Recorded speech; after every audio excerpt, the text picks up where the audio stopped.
रामायण से जुड़े ऐसे कई किस्से हैं जिनके बारे में शायद ही लोगों को पता हो। ऐसा ही एक किस्सा है मंदोदरी की पूजा से जुड़ा। असल में ऐसा माना जाता है कि सुहागिन स्त्रियों को मंदोदरी की पूजा करनी चाहिए। पौराणिक कथा के अनुसार मंदोदरी को पंच सतियों में गिना जाता है। पंच सतियां वो हैं जिनके बारे में शास्त्रों में कहा गया है कि इन 5 स्त्रियों की पूजा से सुहागिनों को परम सौभाग्य की प्राप्ति होती है। असल में रावण की मृत्यु के बाद जब श्री राम, लक्ष्मण, हनुमान जी और समस्त वानर सेना के साथ लंका के बाहर खड़े थे, तब उस दौरान मंदोदरी रावण को अंतिम समय में देखने के लिए आई थीं। मंदोदरी ने रावण को मृत्युशैया पर देखा तो उनका क्रोध जाग गया और उन्होंने श्री राम पर अपना क्रोध जताया। हनुमान जी ने बहुत प्रयास किया कि वह मंदोदरी को शांत कर सकें, हालांकि ऐसा संभव न हो पाया। मंदोदरी के क्रोध को देख सारी वानर सेना और हनुमान जी भी घबरा गए, क्योंकि मंदोदरी पतिव्रता स्त्री थीं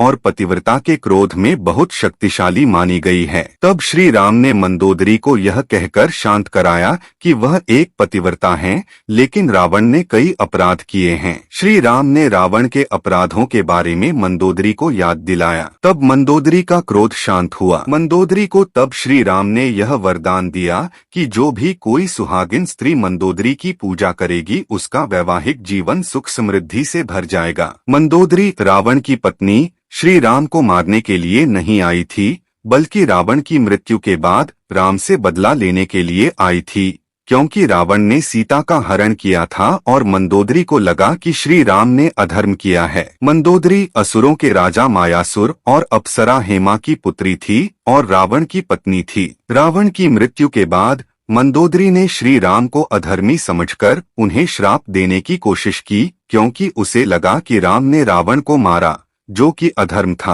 रावण की मृत्यु के बाद भगवान राम ने मंदोदरी और विभीषण के विवाह का प्रस्ताव रखा, लेकिन मंदोदरी ने इसे अस्वीकार कर दिया। एक बार भगवान राम, सीता और हनुमान के साथ मंदोदरी को समझाने गए। कई पौराणिक ग्रंथों में पता चलता है कि राम को हराने के लिए रावण ने कई तरह के यज्ञ किए थे। एक अन्य पौराणिक ग्रंथ रामकीयन के अनुसार मंदोदरी ने उमा से संजीवन यज्ञ का रहस्य जान लिया था, जिसके द्वारा अमृत प्राप्त होता है। हनुमान रावण का रूप धारण करके मंदोदरी के पास गया और उसे अपने बाहुपाश में बद्ध करके उसका सतीत्व नष्ट कर दिया, जिससे उसका यज्ञ असफल हो गया। रामकीयन में रावण के प्रयत्नों का वर्णन है, जिसके अनुसार रावण संधि करके युद्ध टालना चाहता था। सेतु निर्माण के पहले रावण तपस्वी के रूप में राम के पास गया और युद्ध छोड़ देने का अनुरोध किया। इंद्रजाइत के वध के बाद रावण ने पितामह ब्रह्मा को बुलाया, बाद में सीता को भी। उनकी गवाही सुनकर ब्रह्मा ने सीता को वापस करने का आदेश दिया। रावण के अस्वीकार करने पर ब्रह्मा ने उसे राम के बाण से मरने का शाप दिया। महानाटक के अनुसार रावण ने अपने दूत लोहिताक्ष के द्वारा राम से कहा था कि परशुराम से प्राप्त हर प्रसाद परशु के बदले में सीता को लौटाने को तैयार हूँ। श्री राम के अनुसार